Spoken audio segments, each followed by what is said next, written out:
परम शांति, हमने बात की थी हमारा जो ब्रह्मांड है वो कितना प्राचीन है, हमारा सनातन धर्म कितना प्राचीन है और ब्रह्मांड की आयु कितनी होती है। अब प्रश्न ये है कि सतयुग, द्वापर, त्रेता, कलयुग।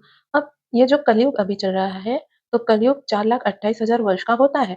तो क्यों अब सब लोग ये कह रहे हैं कि ये जो कलयुग है वो अब नष्ट होने वाला है, समाप्त होने वाला है। तो सतयुग की आयु जितनी होती है उससे आधा त्रेता होता है, सतयुग से आधे से भी आधा द्वापर होता है और सतयुग के आधे से भी आधा कलियुग होता है। तो सतयुग में मनुष्यों की आयु लंबी होती है और सतयुग भी लंबा होता है। उसके बाद आता है त्रेता। तो त्रेता में सतो प्रधानता कम हो जाती है और आयु भी थोड़ी कम हो जाती है। द्वापर में उससे कम और कलयुग में उससे कम। तो कलयुग में 25% जितनी समय की मर्यादा या आयु कहिए तो कम हो जाती है। लेकिन ये तो उससे भी ज़्यादा कम हो गई है। इसका अर्थ ये है कि तमो प्रधानता बहुत ज़्यादा बढ़ने लगी है। जब अत्यधिक तमो प्रधानता होती है तो समय बहुत ही गतिमान हो जाता है। सब कुछ शीघ्रता से होने लगता है। तो हमारे ब्रह्मांड में जो हमारा सोलर सिस्टम है, जहाँ ऊपर 7 लोक, नीचे 7 पाताल, धरती लोक और सूर्यमंडल है। तो ये जो हमारा पूरा ब्रह्मांड है, उस ब्रह्मांड में सतो प्रधानता बहुत कम हो गई है और तमो प्रधानता अधिकतर बढ़ गई है। इसके कारण यहाँ का समय भी बहुत ही शीघ्रता से जा रहा है और जितनी तमो प्रधानता बढ़ती है, उतनी ही समय की स्पीड बढ़ती है। हम जैसे-जैसे उच्च लोक में जाते हैं, उच्च लोक में सतो प्रधानता अधिक होती है, इसलिए वहाँ समय भी धीरे चलता है और समय धीरे चलने का अर्थ है कि वहाँ शांति होती है। तो जैसे-जैसे हम ऊपर जाते-जाते हैं, पावर, शक्ति या सतो प्रधानता कहिए, दिव्यता कहिए, वो ज़्यादा से ज़्यादा बढ़ती जाती है। और अब आने वाले समय में एक तरफ तमोप्रधानता बढ़ेगी और एक तरफ दिव्यता भी बढ़ेगी। जो लोग अभी आध्यात्म में चल रहे हैं, उनकी आध्यात्मिक अभ्यास जैसे-जैसे बढ़ता जाएगा, वो आत्माएँ ऊपर और ऊपर उठती जाएगी और हो सकता है कि वो जहाँ से भी आई हो, वहाँ चली जाएगी।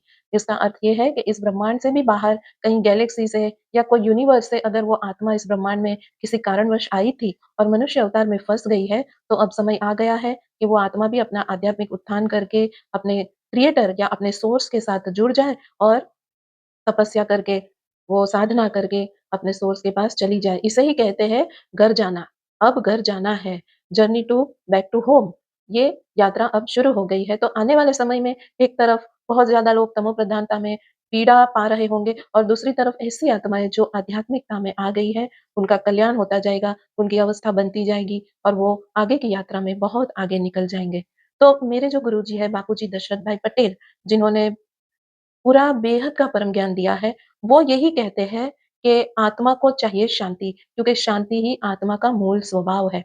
तो आने वाले समय में ये शांति का मंत्र और शांति के जो वाइब्रेशंस हैं, वही सभी आत्माओं को शांति देंगे और इस मंत्र में इतनी शक्ति है कि इस मंत्र द्वारा कोई भी आत्मा अपना स्व-परिवर्तन भी कर सकती है और स्व-परिवर्तन से विश्व परिवर्तन भी कर सकती है।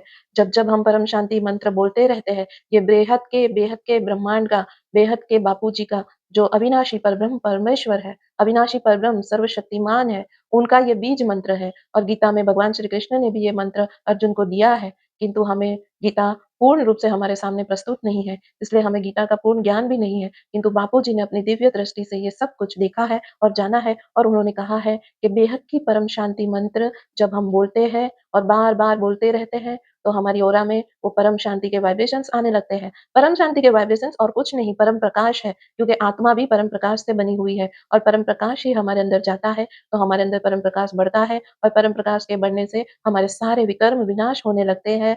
हम भावातीत, कर्मातीत, गुणातीत होने लगते हैं और अंत में हम अपने क्रिएटर के साथ एक हो जाते हैं। आत्म स्वरूप में स्थित होकर हम उनके निरंतर योगी बन जाते हैं और हमारे मूल रूप में आकर हम अपने मूल स्थान पर पहुँच जाते हैं। तो आप सब भी बेहद की परम शांति मंत्र को अपनाइए और अपना स्व परिवर्तन से विश्व परिवर्तन करें। बेहद की परम महाशांति।